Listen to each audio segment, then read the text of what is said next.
Hello and welcome into another episode of All Access with Coach Steve Campbell. That is Coach. I am Michael Deere. Hope everyone's had a safe and fun holiday weekend. UCA opened up the season on the road in Birmingham, Alabama as they took on the Sanford Bulldogs. Coach, I know it wasn't the way you wanted the game to go. What did you say to your team following the game? You know, the biggest thing that we need to be concerned about now is making improvements from that first game. I mean, we saw what our mistakes were. We know, there's some things we did well. There were a lot of things we didn't do well. What we've got to do is correct the mistakes on the things that we didn't do well. And we didn't play the way that we're capable of playing. I like our football team. I think we've got a chance to have an outstanding year. We haven't started a conference schedule yet, and that's what these games before the conference starts are to see exactly where you're at, to see what you do well, to see what you don't do well, to give some young guys and some new guys a chance to get their feet wet. And so there's a lot of improvement. Most teams make their most improvement between week 1 and week 2, and that's what we need to do is make a lot of improvement on both sides and on special teams, and then go out and play our brand of football this next week. And there were several bright spots throughout the game. You guys had a 7-0 lead after Dominique Thomas took a handoff to the end zone.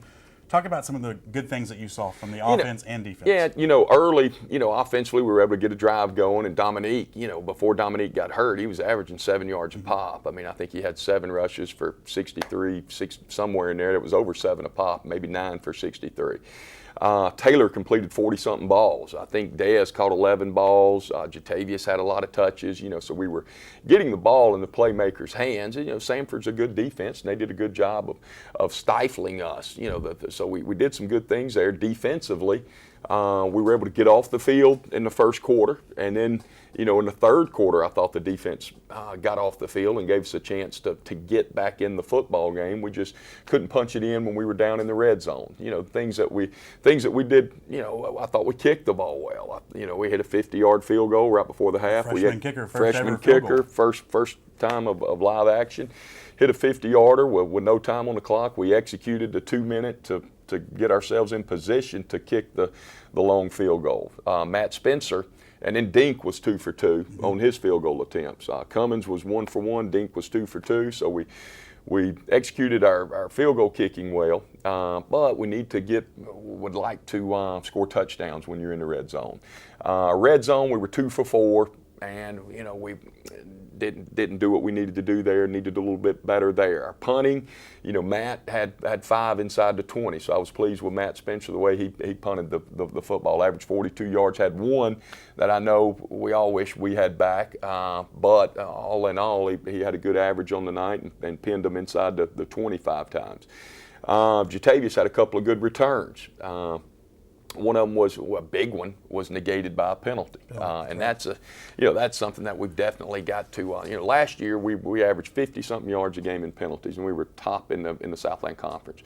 This past week we had Southern Conference officials. It was their officials, not to take anything away, but there are a couple of holding calls that I didn't see eye to eye. But it's our job to make sure that we've got our hands inside. And they were all big plays. Jatavius's big return sets us up for we're in the red zone already off that return. It gets called back, so that was like a 70 or 80-yard penalty.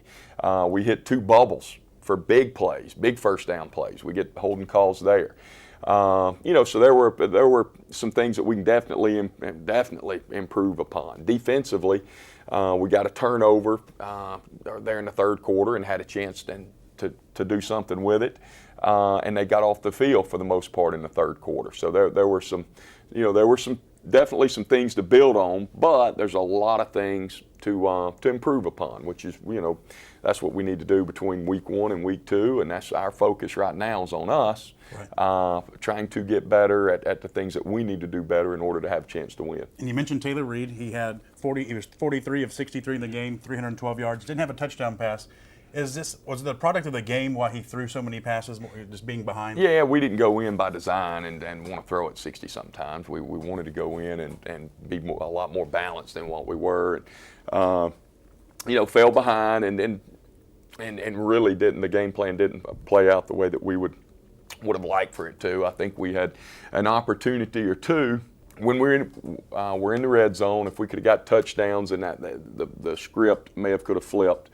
And then we turned it over once down in the red zone, so we left points out there. We kicked 3 field goals. One of them was right before the half. 2 of them were just red zone. We didn't get touchdowns. So you figure those 2 field goals, we got 3. Could have got 7. That's 8 points. We turned it over once. They recovered on the 1. That's another 7 points. That's 15. And then there was another time where we went for it down in there and didn't get it. So, we left some points out on the board that could have made for a much different ball game. And the turnover you were speaking of was Dominic Thomas down in the red zone. He was one of a few players that got banged up in the game. Where does the overall health of this team fall in the game? We got banged up. Got a couple of guys banged and bruised up, but that's part of football, and we've got to move forward. The guys have been responding well. We've got an outstanding training staff. Dave Strickland does a great job of getting the guys back to a very, very competitive performance level as quickly as possible. And this being a long week, having 9 days will give some of those guys a chance to get back healthy. We did lose, it looks like Courtney is going to be out for a little while, and Courtney was having a great game. I think he already had 6 catches, and they had a hard time getting Courtney on the ground. But he looks like, he's got some work to do to get back on the field. But where everybody else has a good chance. And, there were a couple of guys that we didn't bring with us due to injuries, and hopefully they'll be ready to roll this next week. And you have a lot of offensive weapons. Now, who are you looking for to step up to fill Courtney Whitehead's spot? This will give Jaquez McMillan a greater opportunity. Jose Moore will have more of an opportunity now, and now's his chance to really step up. Roman Gordon, really needs to step up out at the wide receiver spot. We get, Brady Moore has been hurt through camp. He was back at practice yesterday, and out at the wide receiver spot, he didn't make the trip this last week, so he'll hopefully come on and pick up and help lighten some of that load at the receiver position. And you got a chance to really take a good look at your offense. They ran 103 plays, 462 yards. And like you said, against a good defense, this is the #1 defense in the Southern Conference, is running 103 plays. Was that something going into the game that do you want to have that tempo? I mean, that's a lot of plays. We like the tempo offense, and we are a tempo team, and you always want to run 100-something plays. Now, would like to be more consistent. What we've got to do is get our average per play up. We had a couple of explosives, but not, when you run that many plays, we need more explosives out of that. Dominique had 2 explosives, which was, Dominique had a third explosive on a little vertical pass we hit him on. Had 2 explosive runs and caught an explosive down the field. We need to create more explosives on offense, and defensively we need to eliminate the explosives. Up next for you, you have an FBS school, Oklahoma State. We're playing them in Stillwater. You mentioned you have an extra couple days to prepare. Besides getting healthy and working on a few other things, what else are you going to really stress and focus on this week? The biggest thing is focus on ourselves. What are the things we need to do? Ball security. We need to do a better job of protecting the football.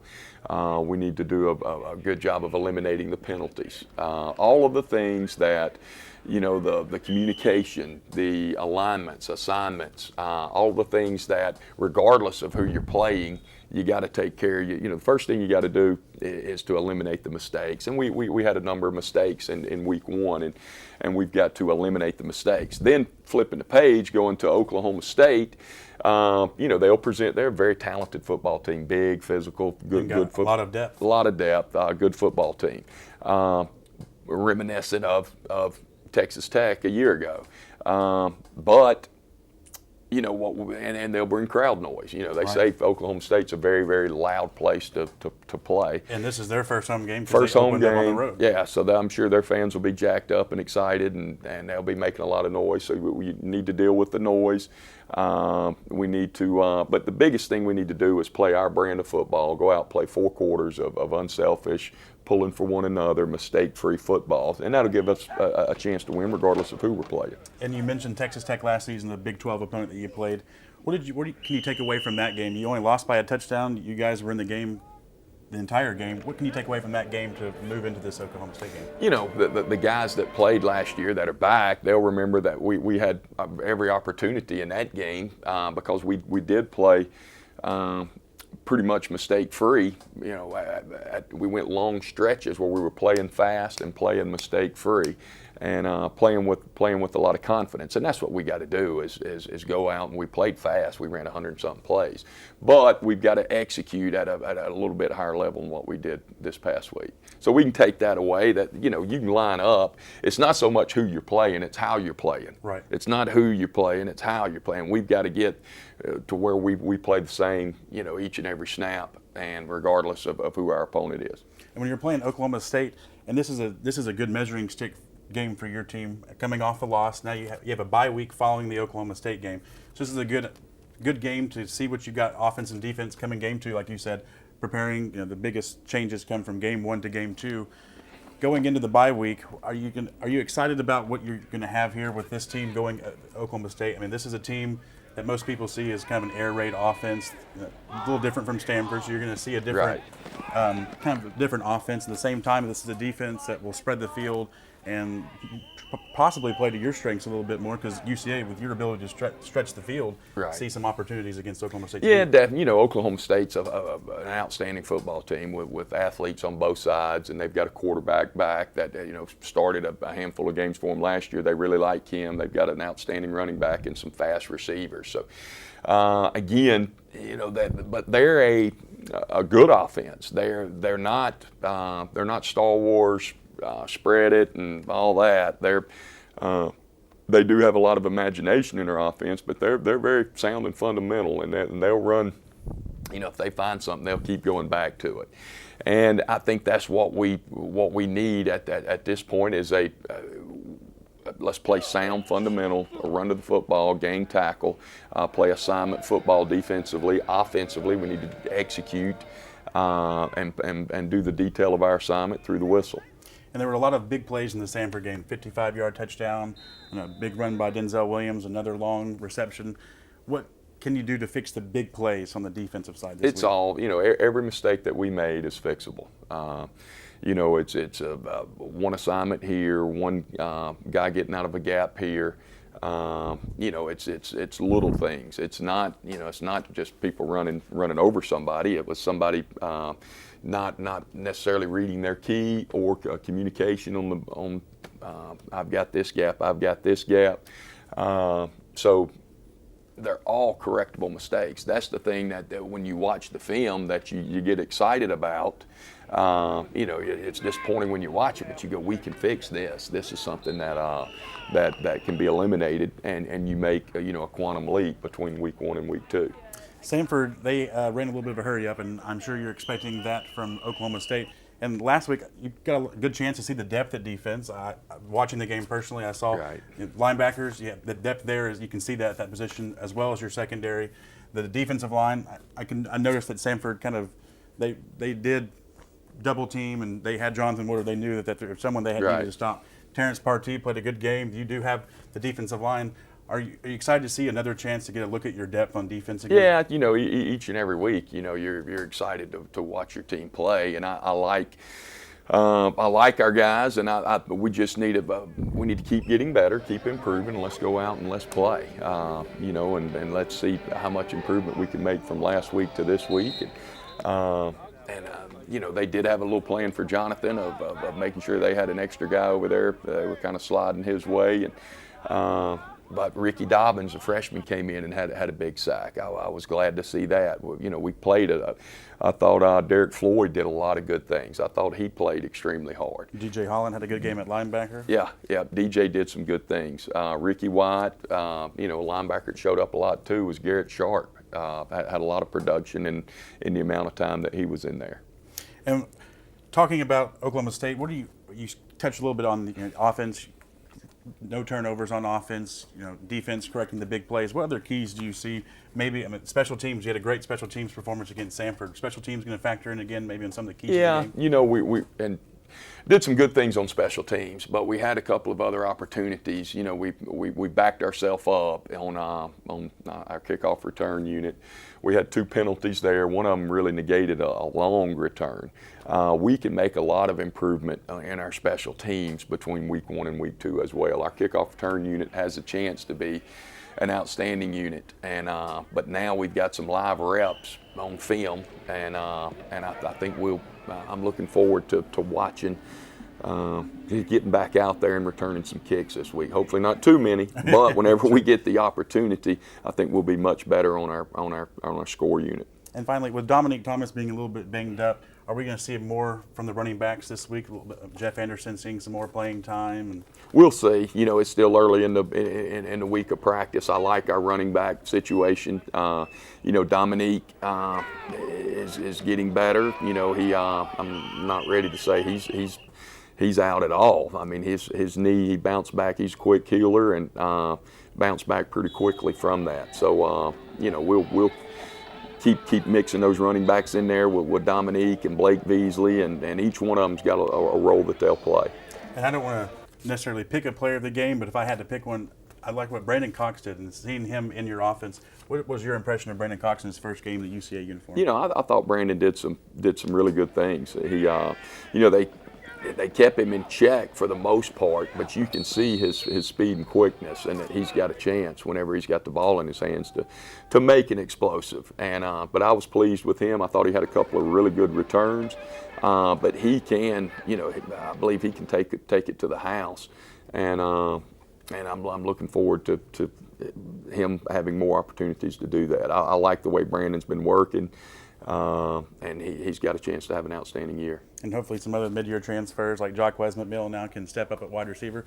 All right, Coach, you take on the Oklahoma State Cowboys this weekend on the road. Give me some keys to the game for a UCA victory. You know, the biggest thing offensively, we need to be able to move the football, give our defense a chance to catch their breath, accumulate first downs, and then once we get into the red zone, score touchdowns. You know, the biggest thing, you got to score more points than your opponent, so we need to play well in the red zone. We need to do a great job of protecting the football, 0 turnovers, and then defensively eliminate the big play. Make them take the long haul. Keep everything in front, tackle, and make them take the long haul. If we can do those things, then I think the kicking game becomes a big advantage for us. We've got an outstanding kicker, outstanding punter, great kick returner, and excellent punt returner.